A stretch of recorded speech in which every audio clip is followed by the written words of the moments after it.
સાવિત્રીબાઈ ફૂલે એમના જન્મદિવસના પ્રસંગે જે વિશાળ જનમેદની ભેગી થઈ છે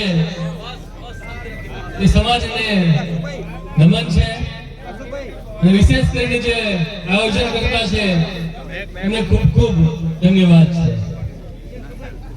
થોડી શાંતિ જાળવજો મિત્રો, એકવાર બેસી જાઓ, 2-4 જ વક્તા બાકી છે, પછી આપણે પૂર્ણાહુતિ કરીશું। રાજકુમાર ભાઈ રોત આપણી વચ્ચે છે। હમણાં એક એમનો વિડીયો સાંભળ્યો હતો। રાજકુમારજી વિડીયોમાં એમ કહેતા હતા કે ભાઈ નરેન્દ્ર મોદી આવીને રાજસ્થાનમાં એમ કીધું કે જય જોહાર એમ કીધું કે પછી આપણા રાજકુમારભાઈ એમ કહે કે ભાઈ નરેન્દ્ર મોદી જોહાર બોલ્યા તો અમને હસવું આવતું હતું એમ। એક સમય એવો હતો કે જ્યારે રાજકુમારભાઈ એમ કહેતા કે અમે જોહાર બોલતા હતા તો અમને ગાળો પડતી હતી એમ। રાજકુમારભાઈ તો રાજકુમારજી તમે એમ કહેતા હતા કે અમને ગાળો પડતી હતી પણ અમને તો માર પડતો તો બી અમે જોહાર બોલવાનું છોડ્યું નહીં અને અત્યારે જોહારની પુકાર આખા દેશમાં પહોંચી ગઈ છે। જય જોહાર। થોડા સમય પહેલા તમારી મારી વચ્ચેથી અને આખા દેશની વચ્ચેથી જનજાતિ ગૌરવ યાત્રા કાઢવામાં આવી। એ સમયે જોહારની સાથે જે સમાજને કઈ લાગે વળગે નહીં એ દરેક સમાજ જોહાર કરતો અત્યારે થઈ ગયો છે। જનજાતિ ગૌરવ યાત્રાની તમને વાત કરું તો આદિવાસીની પરિસ્થિતિ તમને વાત કરું તો ટૂંકમાં તમને કહું તો થોડા દિવસો પહેલા તમે છાપામાં વાંચ્યું છે કે 3.5 લાખ બાળકોએ શાળા છોડી। 3.5 લાખ બાળકોએ શાળા છોડી તો ભાઈ જનજાતિ ગૌરવ યાત્રા કેમની ભાઈ? તો જનજાતિ ગૌરવ યાત્રા કેમની? 2.5 લાખ બાળકો આદિવાસીના સાહેબે અમને કીધું એમ કે ભાઈ તમને માનસિક પોષણ જરૂરી છે અને સાથે સાથે તમને શારીરિક પોષણ તો બધે મળતું હશે પણ 2.5 લાખ બાળકો આદિવાસીના શારીરિક પોષણથી પણ વંચિત છે। 2.5 લાખ બાળકો આદિવાસીના શારીરિક પોષણ કુપોષિત છે। આજની તારીખ હતી એટલે આપણે પાયામાં મારી નાખવાની વાત છે। જો બાળક કુપોષિત હોય તો ક્યારેય સરખી રીતે મોટું ન થાય, ના એને બુદ્ધિ ચાલે ના શરીર ચાલે। માનસિક રીતે એની સાથે સાથે શારીરિક રીતે પણ આપણે કુપોષણ કરવામાં આવે છે। આ સરકારની પોલિસી છે। સાહેબ અમને વાત કરી એમ હું કહેવા માંગુ છું કે બુલેટ ટ્રેનનો પ્રોજેક્ટ તમને વાત કરું। બુલેટ ટ્રેનનો પ્રોજેક્ટ 2017 માં ચાલુ થયો। સરકારને એમ સપનું આવ્યું કે મારા ભાઈ બુલેટ ટ્રેન આપણા દેશમાંથી લઈ જવાનું છે પણ આજની તારીખે આદિવાસી સમાજને બે ટાઈમના રોટલા ખાવાના પણ ફાફા છે। 2 ટાઈમ રોટલા ખાવાના ફાફા છે અને સાહેબને એમ સપનું કે મારે બુલેટ ટ્રેન દોડાવી છે અને એટલું જ નહીં આ બુલેટ ટ્રેન આપણા વિસ્તારમાંથી પણ કાઢવાની વાત છે।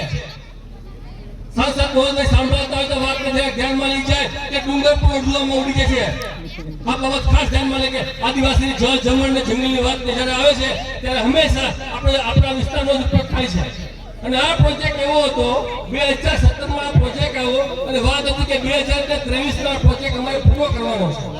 બુલેટ ટ્રેનનો પ્રોજેક્ટ વાત સાંભળજો અમારે 2023 માં પ્રોજેક્ટ પૂરો કરવાનો હતો અને આજની તારીખ સુધી એ પ્રોજેક્ટ પૂરો થયો નથી। છેલ્લા 10 વર્ષથી ખાલી સપના દેખાડવામાં આવે છે કે બુલેટ ટ્રેન આવે છે અને હવે એમ આવ્યું છે કે આ બુલેટ ટ્રેન આપણે બધાની જમીન લઈને આ બુલેટ ટ્રેન સુરત અને બીલુમેરા વચ્ચે દોડવાની છે। સુરત અને બીલુમેરા વચ્ચે હવે સુરત અને બીલુમેરા વચ્ચેનું અંતર કેટલું 66 કિલોમીટર। તમે ગાડી લઈને જાઓ તો બી 1 કલાકમાં પહોંચી જાઓ અને જમીન લઈને હવે વાત કરવામાં આવે છે કે બુલેટ ટ્રેન 66 કિલોમીટર વાળી દોડશે। તમારે જાગવાની જરૂર છે કે નહીં? તમારે જાગવાની જરૂર છે કે નહીં? તમે પોતે વિચારો। થોડા સમય પહેલા મોટા નેતાઓ અને મોટા વક્તાઓ વાત કરતા હતા કે ભાઈ આપણે બી હવે તો નેપાળ વાળી કરવી છે। આપણે બી હવે તો નેપાળ વાળી કરવી છે અને ઘણા પાછા એમ કહેતા હતા કે ભાઈ અમારે વિસાવદર વાળી કરવી છે। પણ જ્યારે આપણા વાળી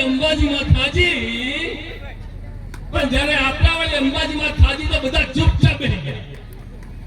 એટલે આપણા વાળી એટલે કઈ એ અંબાજી વાળી એટલે આપણા વાળી। આપણે વિસાવદર વાળી કરવાની જરૂર નહીં કે આપણે નેપાળ વાળી બી કરવાની જરૂર નહીં પણ આપણા વાળી કઈ છે તમે હોતે રાખવાની જરૂર છે। આપણા વાળી કઈ છે એ આપણે હોતે રાખવાની જરૂર છે તો આપણે જળ જમીન ને જંગલ ઓટોમેટિક બચી રહે। કોઈ લઈને જાહે નહીં પણ આપણા વાળી કરો તો અને તો જ શામળાજીની વાત કરું કે 27 કિલોમીટરનો એરિયા લગભગ એમ કહો તો લગભગ મેઘેશ ને પૂછ્યું કે 27 કિલોમીટરનો એરિયા ધમપાતના નામે બુદ્ધ ભગવાનના નામે લેવામાં આવવાની તૈયારી થઈ ગઈ છે અત્યારે. અને 8 તારીખે અહીંના મુખ્યમંત્રી પણ આવે છે. જો ઉદ્ઘાટન કરીને ગયા તો તમે ને હું ઘરમાં હું તમને કહું છું કે ગોદરા હોતા આ લોકો લઈ જાય આપણને પોતાનું ગોદરું પીણી રહેવા દે. અને જો મારી વાત ખોટી હોય તો અત્યારે તમે 60 વર્ષથી રહેતા અમદાવાદના લોકોને બી જોઈ લેજો. પોતાના ઘર તૂટી ગયા છે, ત્યાં છોકરા ભણાવવા, ત્યાં રહેવું, કોઈ ઠેકાણા રહેતા નહીં આજની તારીખે. અને આ સમયની પરિસ્થિતિ એક સમય એવો હતો કે જળ જમીનની વાત જ્યારે જંગલની વાત આવતી ત્યારે ખાલી આદિવાસી એકલો પરેશાન હતો, અત્યારે આખા દેશ પરેશાન થઈ ગયું છે. ત્યારે લોકોને ખબર પડી. જુનાગઢની વાત કરું કે આપણા બાજુમાં હિંમતનગરની તમે વાત કરો, ભુડાના નામે 15 ગામ આખા ઉઠતા હતા. ત્યારે દિવસ રાત આપણે અહીંયા બેઠા છે એનાથી પણ વધારે લોકો 24 કલાક બેઠા રહ્યા અને સરકારે એ પ્રોજેક્ટને દૂર કરવો પડ્યો. તો અને તો તમે જીવું ને જીવતા રહેશો. એક વાત કહી મારી વાત પૂરી કરીશ. ત્રિપુરાની અંદર તમે વાત કરો, ત્રિપુરા છોકરો જ્યારે ઉત્તરાખંડમાં ભણવા ગયો, આપણા બેન દીકરીઓ આપણા બાળકો બી બહાર ભણતા હશે, ખાસ સાંભળજો. ત્રિપુરાનો દીકરો જ્યારે ઉત્તરાખંડમાં ભણવા ગયો અને જ્યારે એને નસ્લભેદની વાત આવી એટલે કે ભાઈ તું દેખાય છે ચીની જેવો, તું દેખાય છે ચિમ્પાન્જી જેવો, તું દેખાય છે ભાઈ ચાઇના જેવો, ત્યારે એ માણસને મારવામાં આવ્યો, દીકરાને મારવામાં આવ્યો અને કહેતો રહી ગયો કે ભાઈ હું ભારતનો છું, હું ભારતનો છું, મને મારતા નહીં. ભારતની અંદર રહી અને ભારતનું સર્ટિફિકેટ તમારે આપવું પડે અને તમારે કે હું ભારતીય છું, ભારત છું, તેમ છતાં આપણને હત્યા કરવામાં આવ્યું. અને એનાથી પણ દુઃખની વાત તો એ છે કે ખાલી ભારતીય નહીં પણ આદિવાસી હતો, એ દેશનો મૂળ માલિક હતો, એને મારી નાખવામાં આવ્યો છે. હા, આપણા દેશની પરિસ્થિતિ છે. અને તમે કહો છો કે ભાઈ સબકા સાથ સબકા વિકાસ, સબકા સાથ સબકા વિકાસ. તમે ને હું આદિવાસી ક્યાં છે એ તમારી જગીકરણની વાત છે. આદિવાસીની ઉપર ધારે માણસ મુતરી જાય, આદિવાસી દીકરી પર ધારે વ્યક્તિ બળાત્કાર કરી જાય એટલે કોઈ બોલવા તૈયાર નથી. આ આપણે સમાજમાં કેવા સમાજનું નિર્માણ કર્યું છે? જે આ વિચારધારા છે એ વિચારધારા કયા પક્ષ સાથે જોડાયેલી છે, એ વિચારધારા કયા સંઘ સાથે જોડાયેલી છે, એ તમારે મારે નક્કી કરવું છે. અને એ સંઘમાંથી અને વિચારધારામાંથી આપણે બહાર નીકળી અને આપણે પોતાની જે વિચારધારા છે એ આપણે લાવવી પડશે. તો અને તો જ આદિવાસી સમાજ બચી શકશે. ટુકડામાંથી બહાર નીકળવું પડશે. એક ઉત્તમ ઉદાહરણ આપીને, બીજા કોઈ ઉદાહરણ નથી આપતો, એક ઉત્તમ ઉદાહરણ આપીને મારી વાતને પૂરી કરીશ. વારંવાર નેતાઓ આવે, મોટા મોટા નેતાઓ આવે અને તમને મને ખાલી એમ જ કહીને જાય કે ભાઈ સરકાર ધારે કરે છે ને એમાં આપણું કઈ હાલશે નહીં. સરકાર ધારે કરે છે, જે કઈ નિર્ણય લે ફાઇનલ હોય, આપણું કઈ હાલશે નહીં. એના માટે એક વાત કરીને મારી વાત પૂરી કરીશ. હું વાત કરીશ વડનગરની. વડનગર એટલે પ્રધાનમંત્રીના ગામની. પ્રધાનમંત્રીના ગામની વડનગર એટલે મોદી સાહેબ જે 4 વેચતા હતા એની વડનગરની તમને વાત કરું. વડનગરની અંદર પ્રધાનમંત્રી એમ થયું કે મારા ગામનો મારે વિકાસ કરવો છે, મારા વિસ્તારનો મારો વિકાસ કરવો છે. એમ થઈને નરેન્દ્રભાઈ મોદીને એમ થયું કે મારા ગામનો વિકાસ કરું અને મારા ગામમાં હું વિમાન ઉતારું. અને વિમાન ઉતારું એટલે બધા વિમાનમાં બેસીને જાય એમ થયું. વિમાન ઉતારવાની વાત થઈ પણ લોકો જાગતા હતા. બહેનો જાગતી તેને ખબર પડી જો વિમાન અહીંયા ઉડીને આવ્યું તો આપણે બધા ઉઠીને ભાગવું પડશે. એટલે બેન દીકરી બધી એક થઈ રાત્રે જાગી, દિવસે જાગી, જે કઈ સરકારના નિર્ણયો હતા અને હવે 24 કલાક જાગી. કેમ કે ખબર હતી કે જો વિમાન ઉડચ્યું ત્યાં આજુ તો આપણે ઘર બાર રોટલા વગેરે થઈ જાવું, જે 50-100 વર્ષમાં ગયા આપણે બાપ દાદા કમાણે કઈ ગયા રહે નહીં લાગે.